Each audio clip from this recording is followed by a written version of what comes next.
the omnipotent, ever-present patriarchy, the invisible force that directs all of our lives, right? And causes all oppression and all suffering, right? Our devil. And the beautiful, wonderful force for justice, feminism, the way. It's the way. It sounds like religion. It sounds like religion. And oh my goodness, for a movement that's only about equality and isn't blaming of men. They name the force for evil after men and the force for justice after women.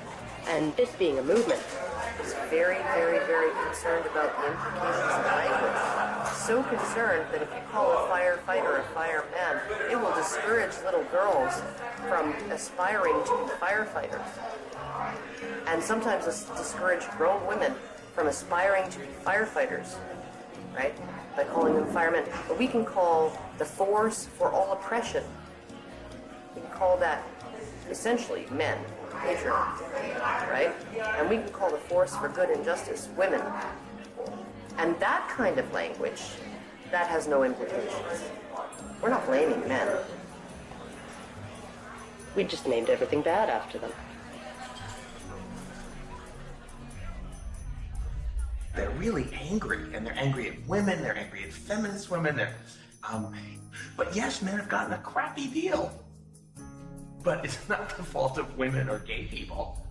When feminism says that they have no part in any of this, I think they're not being honest about it. I don't blame feminism for all of it, but I think they've had a role in it. They've written laws that discriminate against men. They fought to protect those laws, particularly in domestic violence areas. And for many, many years, second wave feminism would go through the statutes and change everything that was gender specific to something gender neutral, unless it was something that benefited women, like the domestic violence laws. They didn't change those. Other types of areas like fathers in prison, there's statutes that specifically give mothers certain benefits that fathers in prison don't have. And I challenged that as well legally, but we didn't win on that one. When I wanted to get a commission on men, like the county has a commission on women, the feminists fought that tooth and nail. When Prop 209 was before the California voters, which was to end affirmative action, every feminist organization opposed it. Every time men's rights groups try to pass joint custody legislation, feminist groups fight them. They fought us on paternity fraud. The biggest opposition that I have faced has been from the radical feminists that said, we don't want truth to be the standard, because if we did, they wouldn't oppose automatic DNA testing at birth. And in countries like France, they're saying, well, DNA should mean do not ask, because it's now illegal to even get a test, and if you get a test without the mother's permission, you will be criminally prosecuted. In Sweden, they tried to create a man tax. In India, the men's rights movement is trying to get the rape laws to include male victims, and the feminist groups apparently are fighting that. I'm not saying all feminists are this way, but I think the ones who are affecting public policy, who have the lobbying power, I think they are.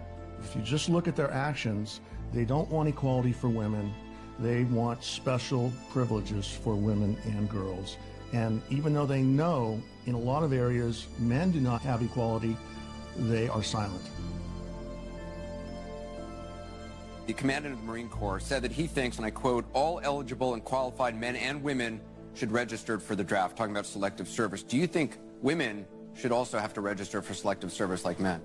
I have to think about whether I think it's necessary to go as far as our military officers are recommending.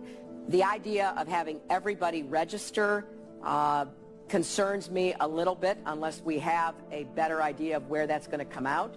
Where I want people to register, I want every young person to register at the age of 18 to be able to vote automatically. And I think if...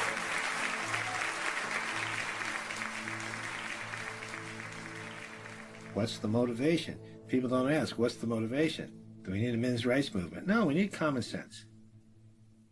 But if there's going to be this women's movement, and this is the movement that's going to do all these things, then maybe we need a counterbalance. They call it men's rights movement or a men's movement. But I hate to see either one of them. I think it's a shame. I think it's destructive.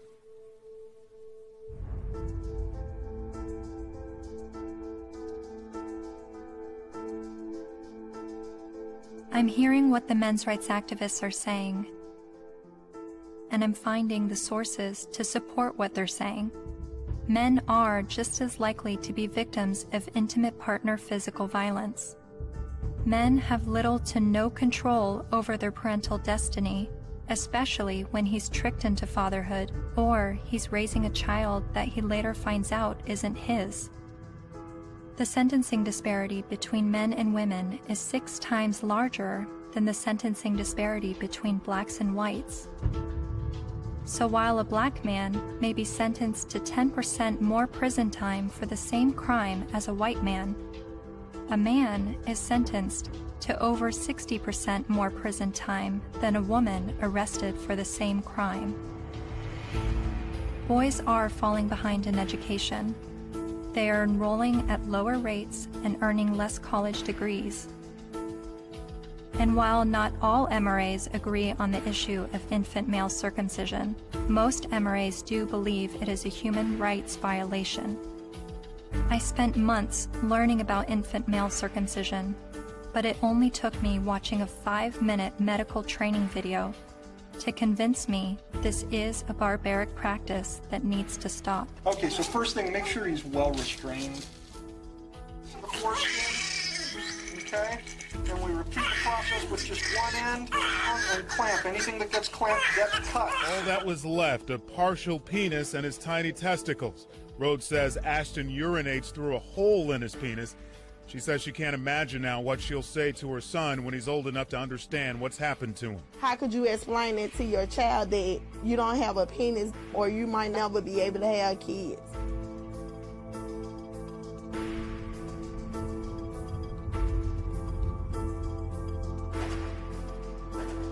Yes, men are the majority of workplace deaths and injuries, war deaths, suicides.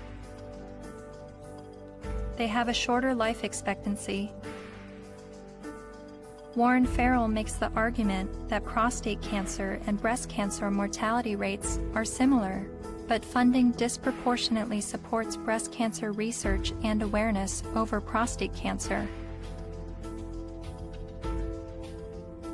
The red pill is about looking at these issues in an honest way, even when it's uncomfortable.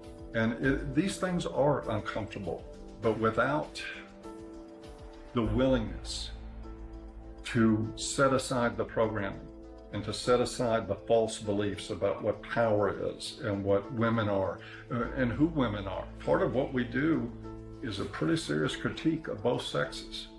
It's brutal. But critiquing the sexes is a real valuable thing. Feminists don't want you to do it, though, unless you're portraying women as victim and men as perpetrator. The red pill is about understanding that men and women, like everything else in life, it's a mixed bag. You've got victims and perpetrators on both sides of the fence. And that's all. It's real simple. It's just not easy.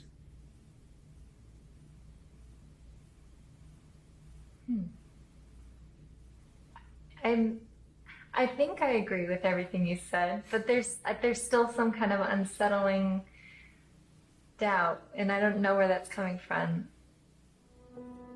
I'm recognizing all of these very serious men's rights issues, but what I don't understand is how I could be agreeing with men's rights activists.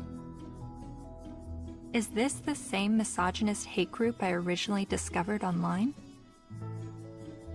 The Southern Poverty Law Center has classified that group and men's rights groups as hate groups. I looked into what I was hearing from feminists and the mass media about the men's rights movement. I've read a lot and I've heard a lot that the men's rights movement has been labeled a hate group by the Southern Poverty Law Center. Is that correct? That's not quite true. no, they got it wrong. No, this was somehow written up on some kind of anti-men's rights websites as us having listed them as hate groups and so on. That we didn't do.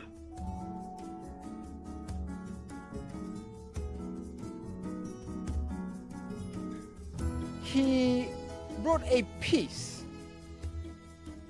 declaring the month of October to be Bash a Violent Bitch Month. Jesus. I mean, literally to grab them by the hair and smack their face against the wall, he wrote.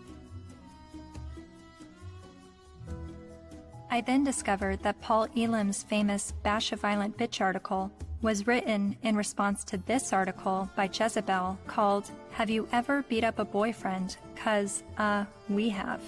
The article cited a study that revealed 70% of non-reciprocated violence was perpetuated by women. The author then went on to say that she conducted an informal survey at the office, and the gist of her findings was that many women had physically assaulted their man, and it was interpreted as either being funny or he was asking for it.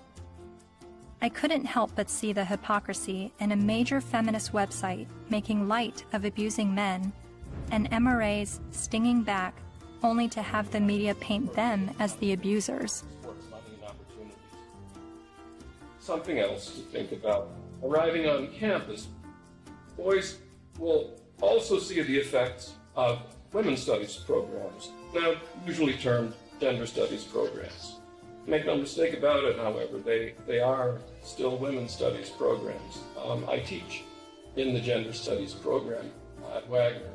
There are about 900 such programs worldwide, and about 400 of them are in the States.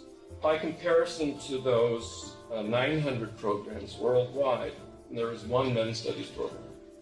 In 4 years, Center for Men and Masculinities is to be established at a state of New York university, the one in Stony Brook. It will be headed by Professor Michael Kimmel, a sociologist. Its advisors will include, probably among the advisors are funders as well, the actress and fitness expert Jane Fonda, Gloria Steinem, and Eve Ensler, the author of Vagina Monologues.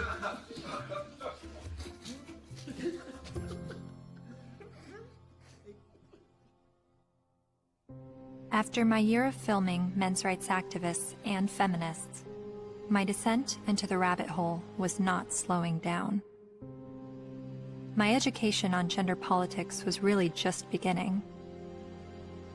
I learned about other sectors of the online manosphere, like MGTOW, Men Going Their Own Way, and a forum on Reddit called The Red Pill, which is separate from the men's rights community and they do not see eye to eye. I'm told an easy way to remember the difference is that while MRAs want to change the system, Reddit's The Red Pill want to take advantage of the system, and MGTOW want to leave the system. There are so many perspectives on gender, and I believe they are all worthy of listening to. However, the conversation is being silenced. For a society to accept anything said on behalf of women's rights, and then to shame any dialogue about men's rights and call it hate speech is precisely the problem. I don't know where I'm headed, but I know what I left behind. I no longer call myself a feminist.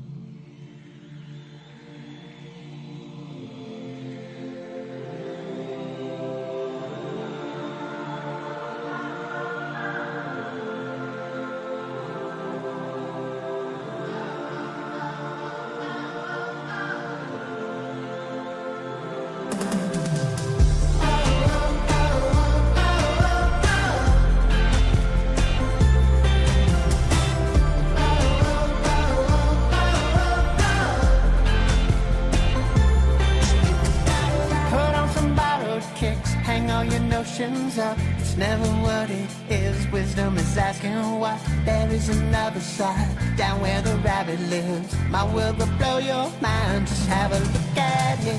Think about it. Think about it. Think about